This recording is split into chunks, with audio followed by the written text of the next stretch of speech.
I talk, she's also, it's like both of our voices. We're so glad you're here.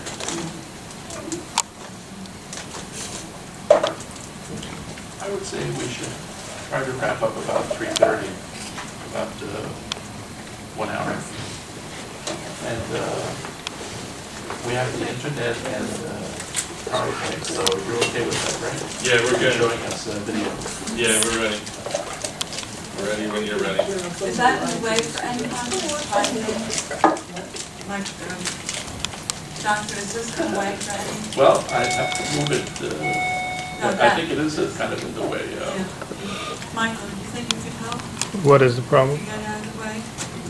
This. Coffee.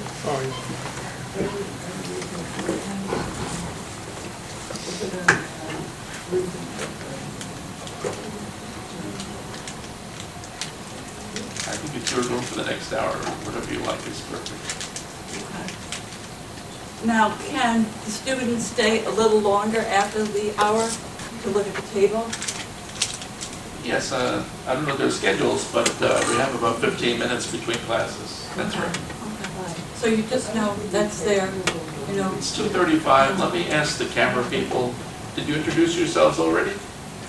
Can you say why you're here? Yeah, so I just mentioned I'm making a documentary feature on Rosemarie and the work that she's done since the unfortunate passing of Jo and her daughter. The film is to really, I'm making it to really express what life is like after that sort of event. The story is personal to me in a way because I actually grew up in Hillsdale, New Jersey, where Rosemarie and Michael and John live and where Joan lived. So it's a story I kind of spent my whole life knowing about. And so labor of love for you. You're inspired by her activities. Absolutely. And your name? Hi, I'm Claire. As Rosemarie introduced, I work with Vanessa, so I'm also working documentary film, and I'm just helping her with sound recording. Thank you for having us in your class.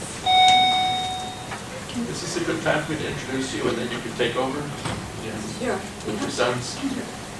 Back in 1973, Rosemarie and Alessandra was starting a beautiful family, and suddenly it wasn't her choice. Her daughter didn't come home, and life has never been the same. What could be worse than losing a child, much less to some unseen person who literally killed her? But Miss Alessandro and her family have really turned the corner, and not only have rebounded from that tragedy that occurred to Joan, but with their foundation and their legislative activity, they became fierce activists on behalf of other children. So the title of today's session is How Can We Protect Our Children? And it's fair to say there are children alive today who wouldn't be if it weren't for her activities the past 30 years. Legislation at the national level with Bill Clinton, at the state level with Governor Pataki. There are children who owe their lives, directly or indirectly, to her activities. Ms. Alessandra will speak a bit with her sons, and we also have with us Dean Elaine Congress from the Graduate School of Social Service. How many of you recognize Dean Congress? It's just a few of you, 4 of you, but she does a remarkable amount of work on social justice, and she'll make some comments and ask some questions toward the end of the session. And you folks, I think in a way you met our group here, the law and psychology students who are inspired by the work you do. Thank you. Okay. So, now what we'll do, we'll start with a film, okay? And the film, it was on Fox News Nation, and they came to interview me at my house. So we took a part of it, maybe 12 minutes of it. So that will explain, like, certain things I won't reiterate, okay? So I guess we can start. She went to deliver 2 boxes of cookies that he had, within him. And Mrs. Alessandra.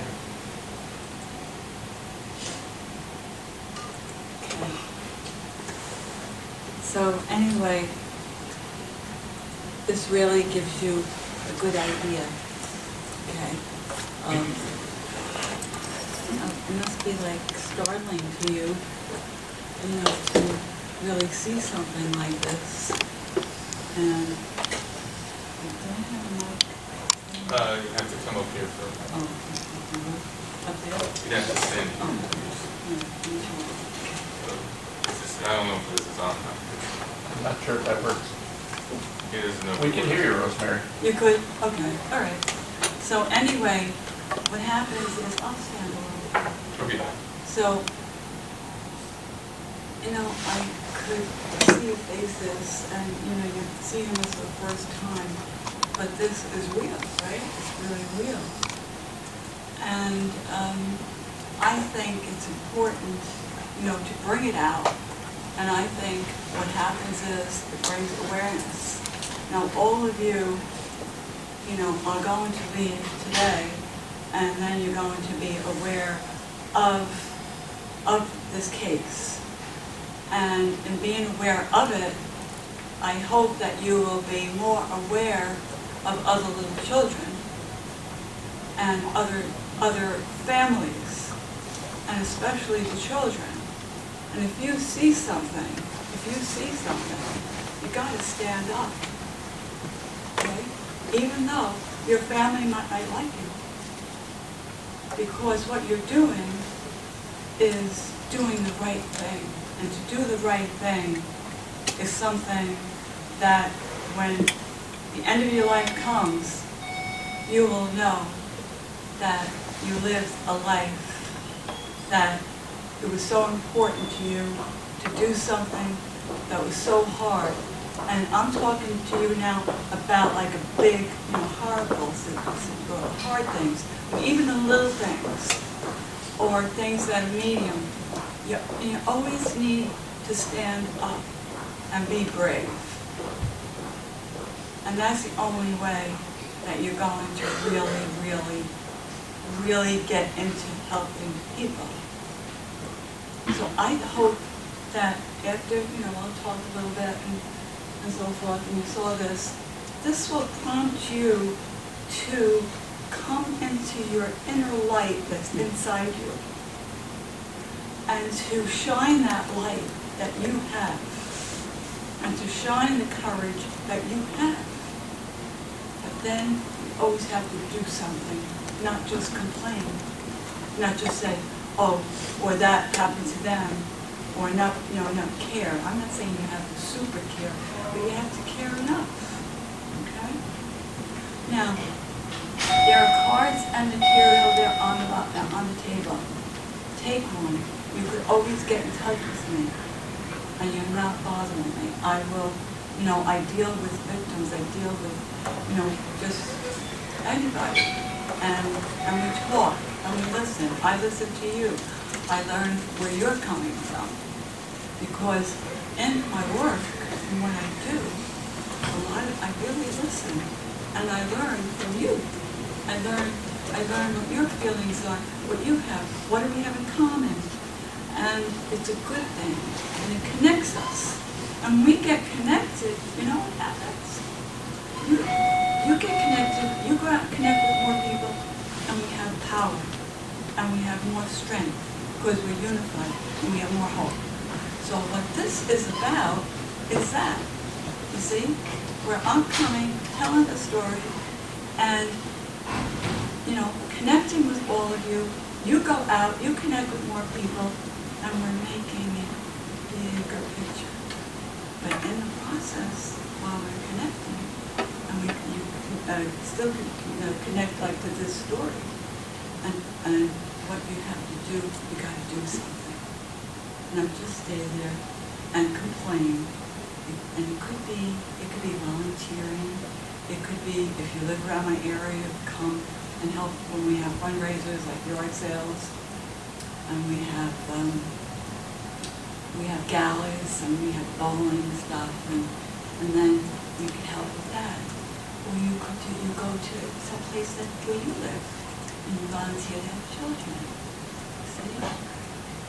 And I'm going to tell you something. it's very good that, Dr. Takujian understands getting real people to talk to, real people that have gone through something. These are the things that you gotta remember, okay? So, thank you, Doctor, for seeing that, Now, what I want to say is just a little bit about Joan, okay? Joan was, she loved ballet, and the teacher, I met her about a year and a half ago. I didn't even know the teacher was around. I met her just by coincidence, and she told me that Joan was a leader, Joan was a student, Joan was the first one, like when you have to get online, she would run to get online, but she would do it not in, she would be kind, she'd be fun-loving, but she was there first online.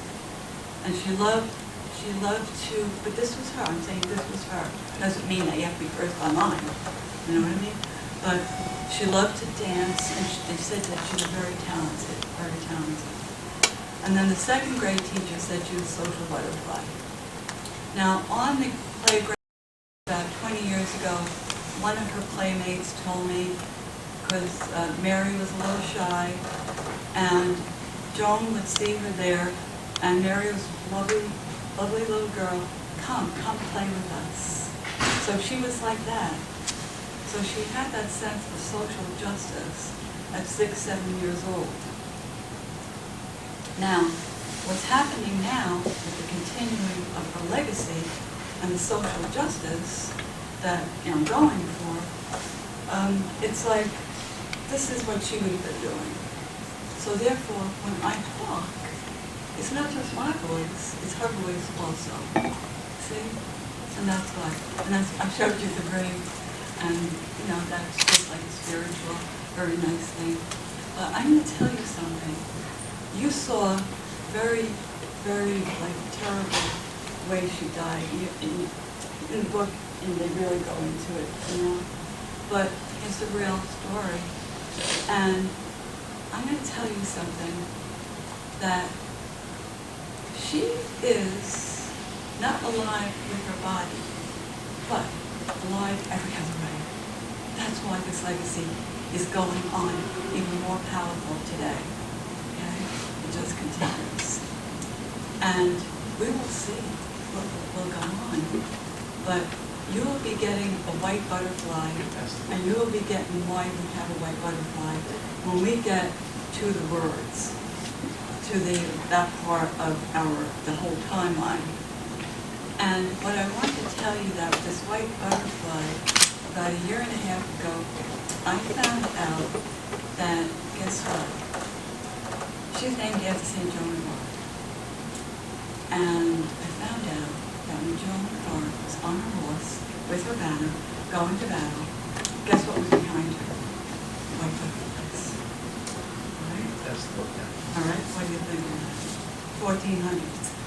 I did not know there was a white butterfly until 2006, when I went to the site where she was found. But I'm not going to go into all the details because we have a certain amount of time. You look at that, the paper will get it. You get a little white butterfly. The white butterfly is hope. The white butterfly is joy. Okay? So then what happened was, you think, why did I, decide to do what I do? The joy that gave me is this. I was lucky to have my faith. Whatever faith you have, my faith was Catholic. I believed in my faith. And what happened was, she died on Holy Thursday. She was found on Easter. I had heard no one like that before. And Holy Thursday is when we got, the presence of Jesus in the Eucharist on here, among us. And then on Easter, when the resurrection of hope. So between Holy Thursday and the idea of Easter, And then Joan, give you an idea something about her. Those are the three reasons. A couple of weeks after Joan died, I started to think about that. And then I said to myself, there's going to be a sign of hope. So I looked for that sign of hope for 20 years, and I found it in 1993. And we will show you the timeline. You will see pictures. You will see some of the words, some of the things I will talk about, and some, are just self-explanatory. But you know what? That gives me the joy. That gave me courage. I had 2 other little children to raise. I could not be thinking of myself, just myself, because Joan went through so much. I still had my life, you see? So there were even other reasons that gave me strength. But this drive continues because of that message that's in my heart and that's in my mind. And so,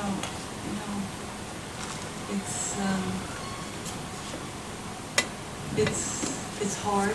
Many times it's hard because I have always worked with myasthenia gravis, which has to do with weakness and fatigue, and then I have to pick up infections. But you know what?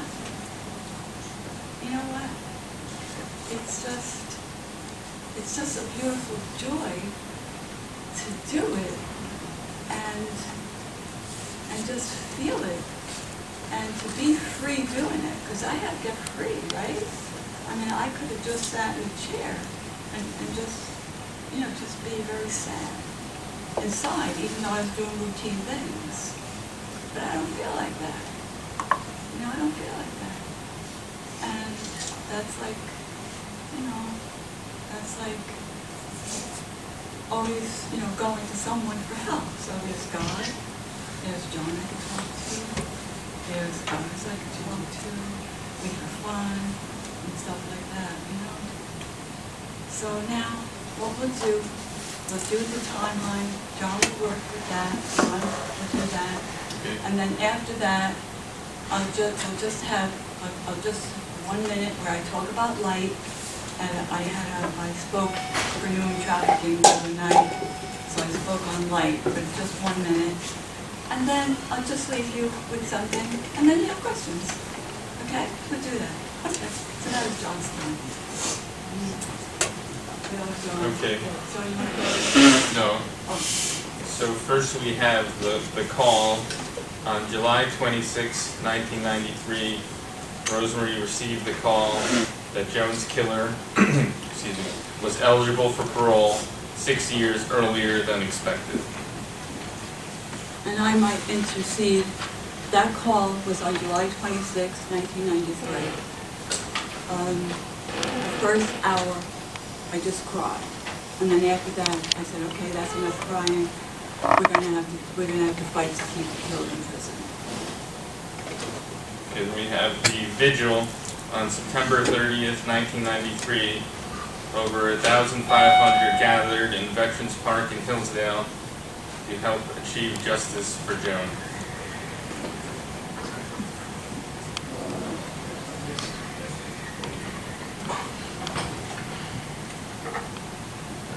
We have a campaign in late fall '93. Green ribbons were tied on trees throughout communities to remember Joan today, so tomorrow's children will be safe. Now, why it's green, that was her favorite color. And then the ribbon became a symbol, remember Joan today, so tomorrow's children will be safe. Okay, change. In 1994, hundreds of citizens wrote letters in support of Joan's bill. About 100,000 signatures, 300 letters.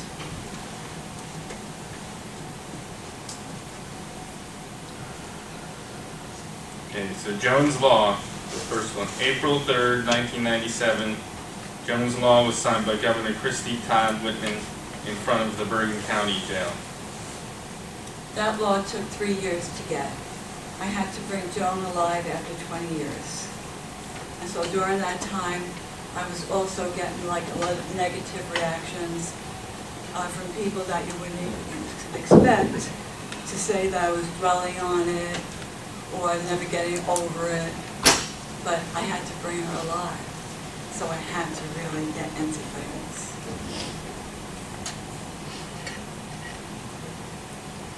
Appeal.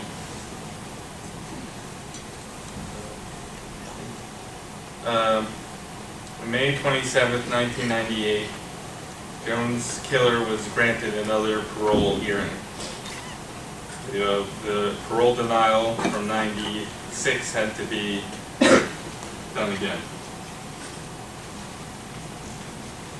You see, you always need new information every time you go up for parole. So, new information, the court was saying there wasn't enough new information, they needed more. And that was one of the times, but there were 3 times that we had to go. There were 3 appeals, a lot of testimony.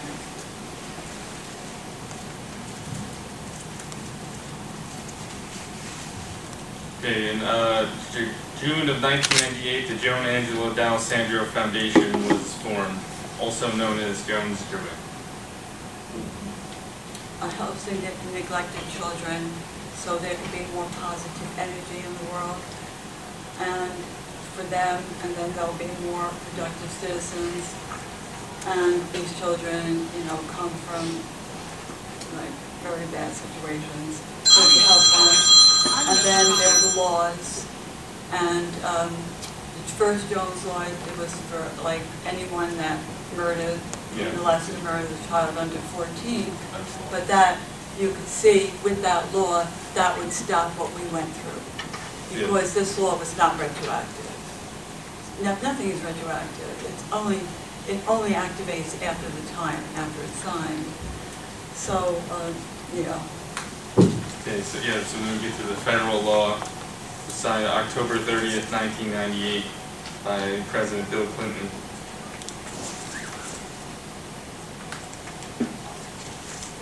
We get to the victims law.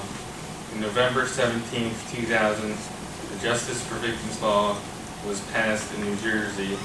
It eliminated the 2-year statute of limitations for suing murderers. One victim got, like thousands and thousands of dollars. I remember it was it 90,000 or 9,000? More than that. 100,000? Yes. They got that much money because the killer of this victim, the victim was the daughter of this man, and he had gotten a lot of inheritance from a very, very wealthy relative, and really very wealthy, and left all the money, and that money went to the victim because of Justice Victims Law. And I worked with a lot of attorneys to get information to do that one. And that one, I remember being in bed a lot and working. When I had strength, I would be on the phone, you know, making calls. So I didn't even meet a lot of the people that I was connecting with. So it's something, you know, what you can do, you know, with talking to people on the phone. You know, you can make connections. Working with victims. Yeah, as far as the victims, you want to say that? You can say that. Okay, working with victims. Working with the victims, they want to know how to get laws through. They come to the house, you just listen to them, and it's not, you know, like victims of that their family, somebody's been murdered. It could be bullying. It could be child abuse when they were kids, and then they're talking to me about it when they're 6 years old. And sometimes they come into Jones Joy and talking for the first time in their life that they were like this woman. You know, she was a victim of child abuse, and then after that she was able to talk to other people about it. So I was very happy about that. And, you know, and all this, what we're talking about, I mean, is part of the story, and you'll see as we get like all the laws, that's all about protecting our children, okay? So, and you'll see, there'll be more, and there's one right now that's going to be passing for this year in New York. It's a New York law, September 15th, 2004, was signed by Governor George Pataki at the site where Joan was found on Easter Sunday, 1973.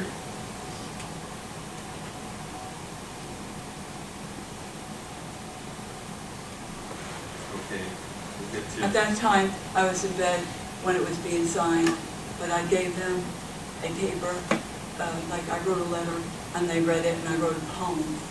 So my sons, thank God, they were my sons that could do that, and that was Michael and John. So, you know, it was good. It worked out. It worked out. We all worked together. We get into fundraisers, yard sale. The first of 5 huge yard sales was held in a large tent in the back of the house where Joan lived in May 11th, 2007. And that's the house that we still live in. And we do have yard sales the end of May. So if you ever like to come to yard sales in Hillsdale, New Jersey, it's like a big community thing.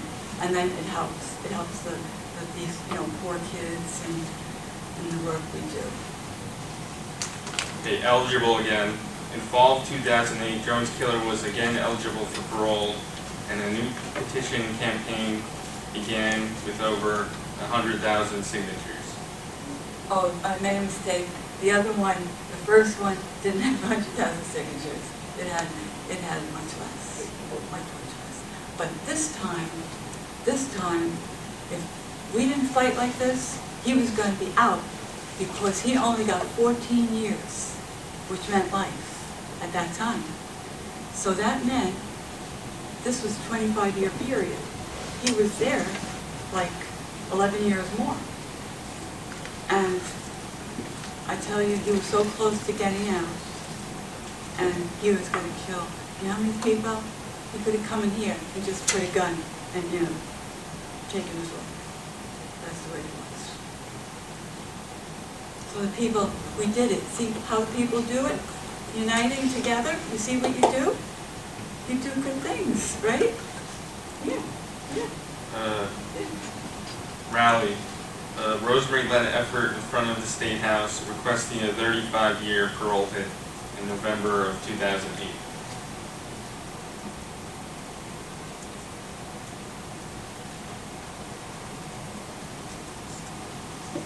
Victory. Joan's killer was given a 30-year hit, and supporters came together at a large gala on September 17, 2009.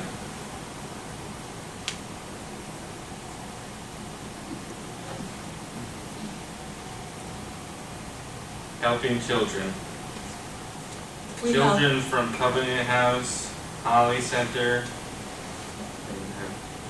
And the Davis House in Newark. Davis Center, and also the Father English Center have been supported and enjoyed fun activities that Joan's Joy provided for them.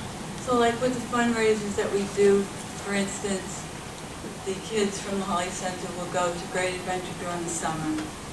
And then in the spring, the young people from the Covenant House, who are about 18 to 23, they will go to a concert in Madison Square Garden. And then Radio City Music Hall will be in winter. And then other small things we do. But that's from fundraising, we do that.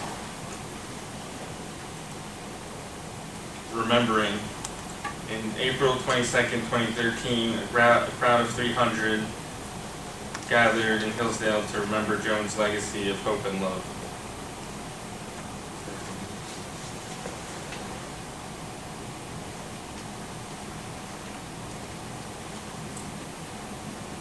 Garden.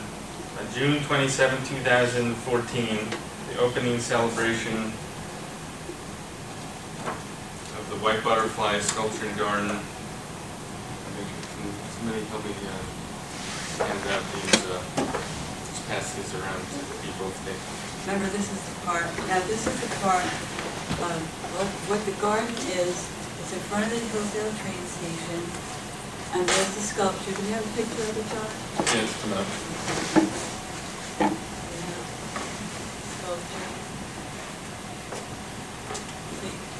sculpture. That's the, what I'm handing out is the wording on the That's the sculpture. words. Do we have a picture of the garden plants? Yeah, there you go. Okay, there it is, see?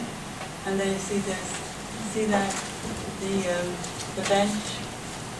And there are flowers that Joan made, so we had the flowers made, and they donated it. See that more than And most of the stuff was donated. See, there, look, the little flowers.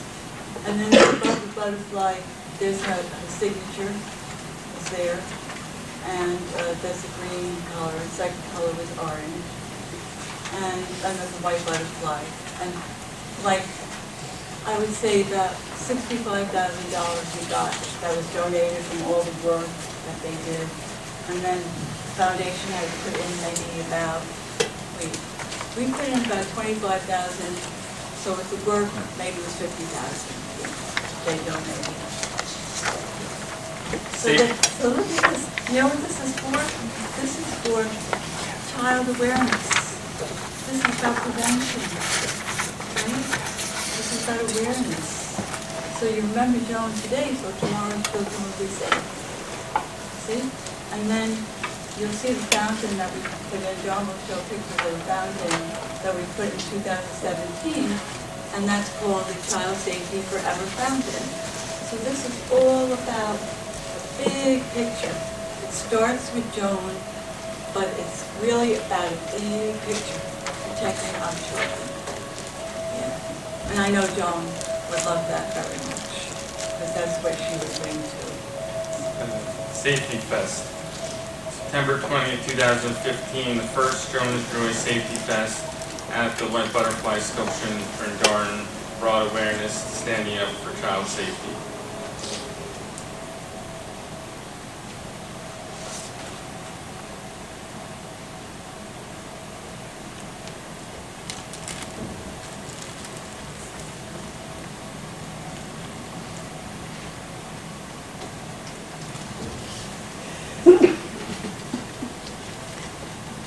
Advocating. Rosemarie advocated for a bill to expand Jones Law to apply to all minors. And that started in, well, I don't know if it started in August of 2016. This is in New York State. No, it's New Jersey. It expanded to give more children. Oh, 2017. It applies to more children now. So now we have it for all under 18 in New Jersey, and now we're going for one in New York State. And the New York State one, I just got the call the other day that it's on its road. It was passed in the Codes Committee of the Senate in Albany, Paula's Law, which is named after the 16-year-old that was raped and murdered. And this way, the expansion of Jones Law will be in New York State, but it will be named after Paula. And that will be, hopefully, be signed this year.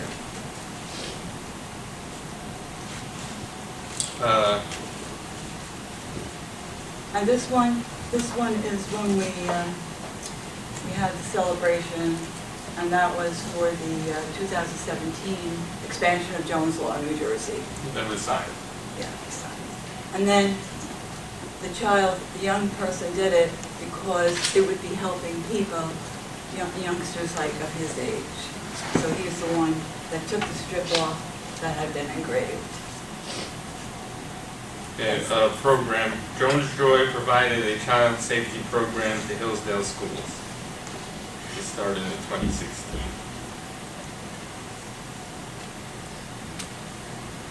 Okay, fountain. A fountain was unveiled at the White Butterfly Sculpture and Garden on Jones' 45th anniversary on April 22nd, 2018. Called the Child Safety Forever Fountain. John, you know what? Let's just go over some quickly because we might have questions. Yeah, no, I'm going. Could I have that? Just go like some of them. We're almost done. Okay. How about I just do it and you get the pictures, okay? Is that okay? Let me just say all the Okay. So you did the safety vest program, New York. Yeah, we're done with that. I'm on the other one. Okay, can I have it, please? 9 chapters in Jones Joy. one All of right, the events. so now, in We talked about the book. 2019, the book is there, The Killer Across the Table. And then Paula's Law, I just told you that this year, you know, it looks like it's going to become law, okay? So in New York State, we will have two laws. Under 18, if a child, a youngster, a minor is sexually molested and murdered, the person that, the perpetrator, will die in prison. No appeals, nothing, no appeals. But of course, you know, you have a trial and all, but after the person is convicted, no more, nothing, no more. That's it. So the parents don't have to go into it, the community doesn't have to deal with it, and first of all, you have respect for the victim that went through everything. And then, one last thing I want to say is we just started the Jones Joy Mindful Relaxation and Kindness Program. And it's starting in the schools now in March, and it's going to start in some of the school in Hillsdale. And what that does is every day the children will have a 10-minute session, and they will be getting time for relaxation and learning about kindness. So that can help the child to get more confidence, have less anxiety, and maybe not be as aggressive as bullying. Because there was just too much. Kids were coming to me about bullying and telling me that they were losing so much time because they were so anxious. And here it is, oh gosh, I says we have to do something. So then, you know, we started this, so we're having this program. And that's the timeline of the 26 and a half years when the movement started. And that was the message of hope. You see, remember in 73? When I had that thought, and I said, Holy Thursday, Easter, well, this was a sign for this. And it turned it on. And it motivated me. And you know what? Guess what? You don't have to be changing laws. You don't have to be doing all the stuff here. But there's so many things that you can do. So you look into your heart and see where your light is. Is your light very dim? Do you have a light? Is it here? Is it here? You know what? Every day of your life you can make it brighter because you have that light inside. And that light is you, with your talents, your gifts, your love, your kindness, your words, your intelligence. And don't let anybody ever take it away from you. Don't, because it's yours. You do a lot of good with it. And, if I could share leave you with something, just leave you with it. And now you're going to hear something about life, okay? All right? So just do that. If you're going to do something for me, that's what you're going to do for yourself. You're going to shine that light. And that doesn't mean to be arrogant or a big fat ego like that. That means you're self-confident, you're straight up, and you say, this is what I'm going to do. And even if somebody says something to you or tries to take advantage of you and so forth, you're still going to do it. And it could be small thing, big thing, whatever. Okay? That's what it's you. So now we're going to go into the light.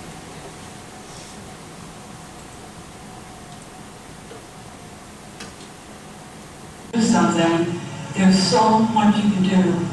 We don't just have to complain and say, this is happening, that's happening. Each one of us can do something. So you heard wonderful talks, and now you're going to hear about Jones Joy of who you can go to and say, how can I help you with your work? You know, how can I help you over there? I'm sure they could use volunteers. It's it's not just saying, oh, there's so much of this, there's so much of that. Yes, we have to know about awareness. But really what changes things is doing things. Each one of us is a light. And when we get all the lights together, it really, really is big, right? And there's hope. Remember, everyone, there's always hope. There you go, guys. Okay? And so anyway, I just, because I have a little time, maybe some questions, but just remember, pick your purpose, right? Just pick your purpose. You can pick your purpose. Maybe you have purpose now. Maybe there'll be more purposes. No? But if you don't have it, if you have a purpose in life, you know, there's always something to look forward to. Okay? And sometimes, like, I didn't know this would be my purpose, right? I wouldn't have picked it, but now I did pick it after it happened, right? But it's something that you don't even know, you know, like what your purpose can be. But don't be afraid. Okay? Don't be afraid. Because in whatever religion you believe in, there's always someone above us. You know, you're never alone. Never alone. Right? So, thank you. And very nice to talk to all of you. And I know it's about listening. You know, you do your listening. But, you know, I'm sure you have a lot to say. There's a lot of things in your head. All right? So, bye. Thank you, Rosemary. Between you and John, does Mike want to add anything too? In the discussion, right? No? Mike? Yeah, well, thank you everybody for listening, and I hope that there's something everybody can relate to or take away from it, you know. Because it can be overwhelming if you try to think of everything that happened, but I think there's something, you know, that, Well, thank you, Mike. you know, everybody goes. I would ask Dean Elaine Congress to speak a bit. And it's 3:30, so for a few minutes, and then we'll adjourn to the table. Well, I don't know what to say. I mean, it's just very impressive, your work and the whole story. And I mean, turning such a personal tragedy into such a movement. I mean, the foundation, and, you know, and the fountain and the butterflies in the garden. But what you did to really turn it into laws, I mean, it will really make a difference. Yeah, I'm a social worker, and I really kind of believe we should look carefully at people who are in prison. But we also know that there's a very high rate of recidivism for people who abuse children, and someone who abuses a child like this. And I just wonder. Also, many people who abuse children are never apprehended, and so kind of are out there. So by the time they may be arrested for a real serious crime, there's been a whole history before. So I mean, I really, I think it's very important, what you put through about people like this not being able to get out until. And it's so impressive. So you had the law passed in New Jersey. It's also been passed in New York. But then I also saw a picture of Clinton signing it. So tell me about, and I guess I didn't really understand that.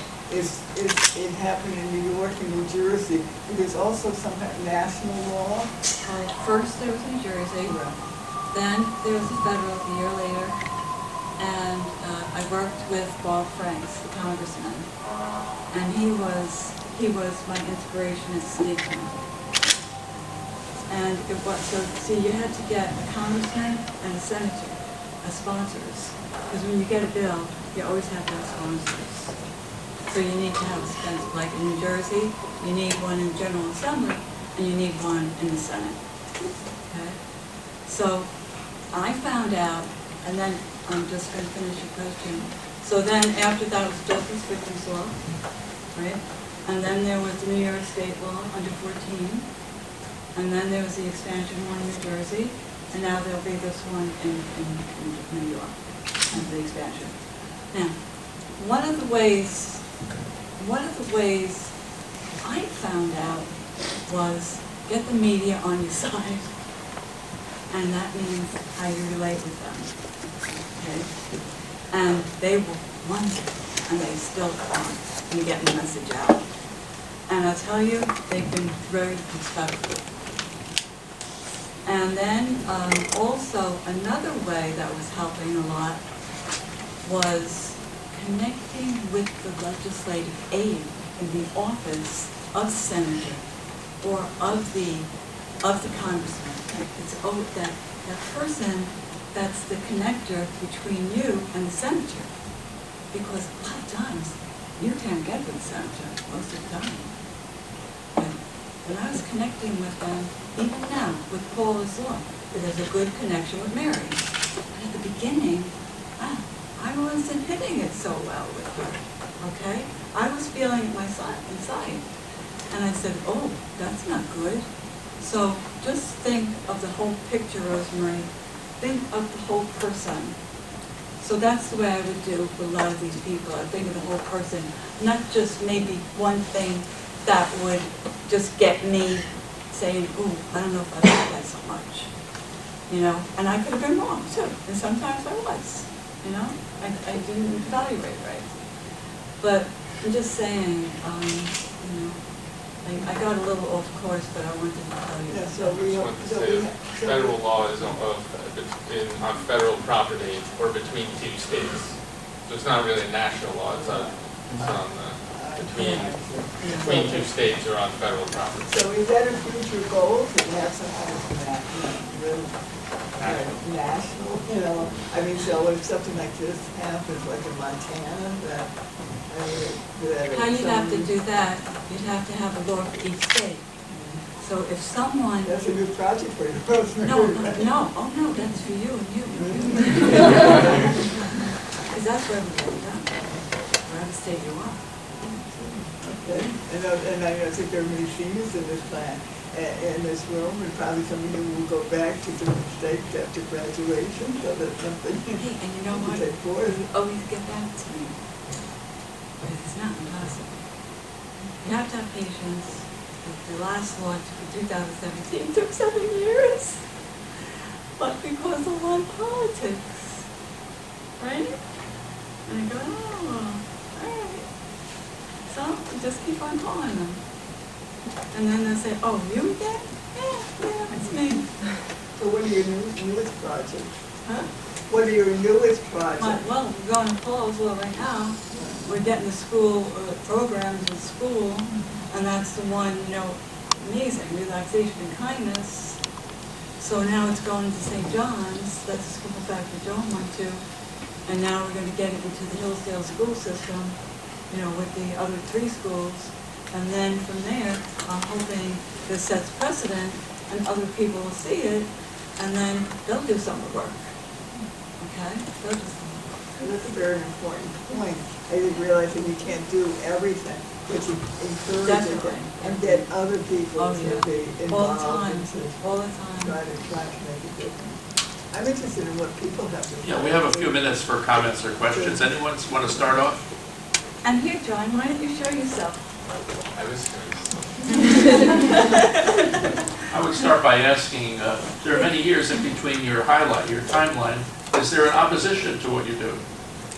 Opposition could be from, for instance, what's happening now is people are using, like, Joan's Joy almost like for selfish reason. And then I need to assert myself, but I don't want to go on their level. So I'll just say, you know, I respect it if you know, do what you're doing, you know, on your own, which is great. I said, but, you know, if we're going to work together, we got to work together. Now, as far as other people, it could be anybody. Like when I was starting to go for laws and starting to fight to keep them in, people that you didn't imagine And if you read the book, you'll see, even people in my own family, yeah, they were against what I was doing. But I wasn't going to stop, you know? And I wasn't going to have revenge or hate, all that kind of stuff, because then I couldn't even be talking to you. I would be thinking of that stuff, right? And I was very, thankful that, I made that choice and had my faith to help me. Now, other people, as far as the law is concerned, well, some people thought that I was thinking of Joan too much and I was dwelling, but it really, you had to bring her out. She starts it, the whole picture. So you weren't getting, you were getting like funny things. When we did the garden, believe it or not, I had so much trouble. They didn't want the garden. They were afraid it was going to look funny for the town because then it would bring the story out about the child that was murdered in their town. So I had to work with that. Yeah. So you just talk. And you expect that your own community, your own town would be there supporting you. But it's interesting, people are probably concerned about property value, there's a murderer, in this town. They were thinking of the impression, but now it's there, and people say, oh my gosh, this is the most beautiful garden in all Bergen County.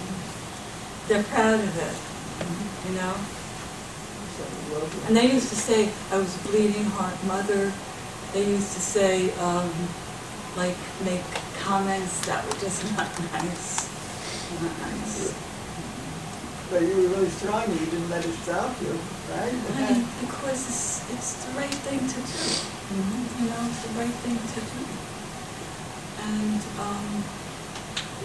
so they don't like what I do, I mean, I would feel hurt, it would hurt me, but then I said, you know what? I just have to still keep going. Okay, I felt my feelings, now go to the next step. Yeah. I mean, sometimes you're very alone with it. Very alone. But there's always that light, inside, there's always that light. Other comments or questions?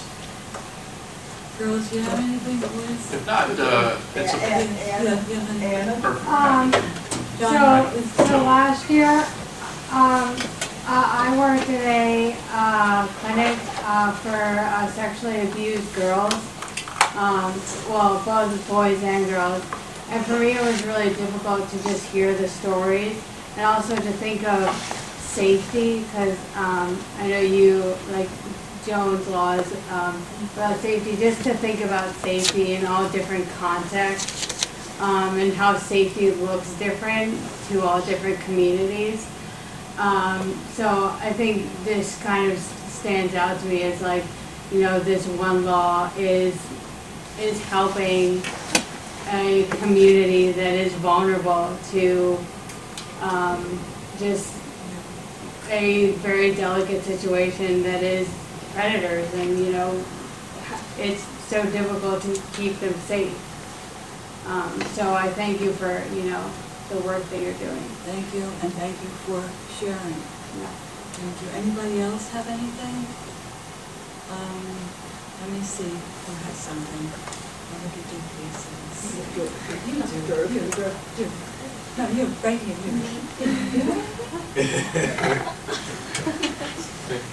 Because I was noticing you. She's in the front. I don't mean to put you in. No? You know what? Your smile is enough. Okay. How can you sign up for volunteering? Is that available through the website or? Well, we have a paper there where you could write your email and write your name and just tell me that it'll come from this class, so I'll know. Where do you live? I'm from New Jersey, actually. What part? Secaucus, so Hudson Okay. County. Okay. Pretty close. Yeah. So maybe, you could come up, like the day of the yard sale, or help me, sort the clothes, like we have a whole bunch of people helping. Well, girls and boys, young men and young women, if you have any clothes, you have things that you see are really nice, and you want to donate them, you could bring them to my house. That, and you could, put your email there. Or you'll get a little card. You know what, you need to order. Did everybody get a card? Yeah, they went. Okay. And so that's another way you could do. What's your name? Claudia. Okay, Claudia. Yeah.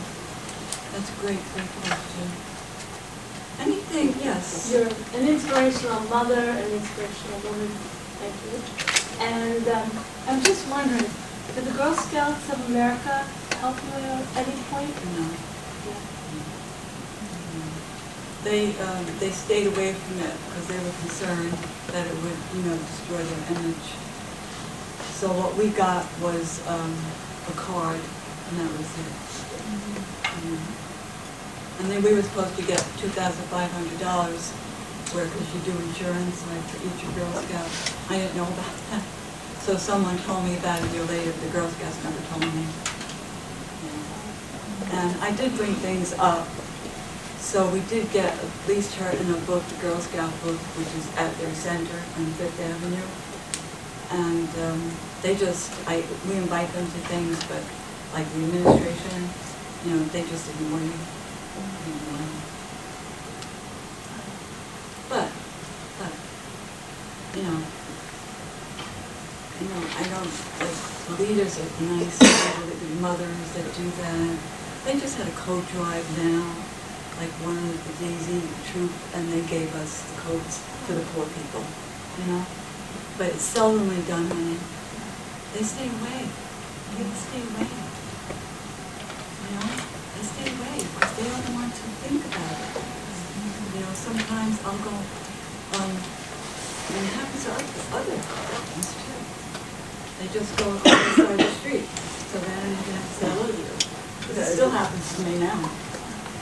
I think it was terrible being the Girl Scouts and the realtors, in their town, like wanting to kind of pretend, like it didn't happen and not talk about it. They feel like this stuff it was, be bad for their district, the realtors trying to sell houses in your town. And they try to stay away from you too. People stay away from you because they think that it really didn't happen. Just like my But I'm not going around. I'm talking to you. I talk to the people. I say, "How you doing?" and stuff. I'm not going like like that. Whatever. It's 3:45, we should wrap it up. Okay. There are very few families who have had as much impact as you on society. On behalf of Fordham University, we'd like to thank you for sharing your experiences with us. I also want to present this to Vanessa Martino when she has a chance for sharing your experience with a larger audience. Thank you very much. Oh my gosh, thank you.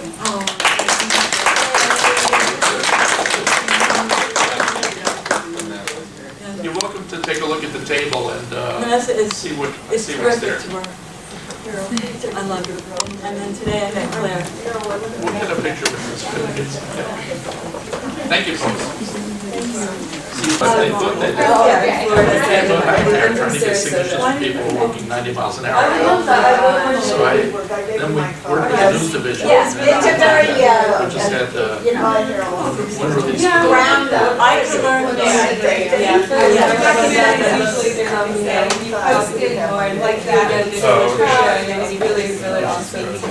Yes, perfect timing. It was nice to meet you. Yeah, but she was nice, the kids were really Yes, nice. yeah. Everyone, I asked about 3 or 4. I'm going to throw my question. Have a great day. Okay, bye-bye now. Mary's a good friend. Awesome. Well, it's very- Thank you again.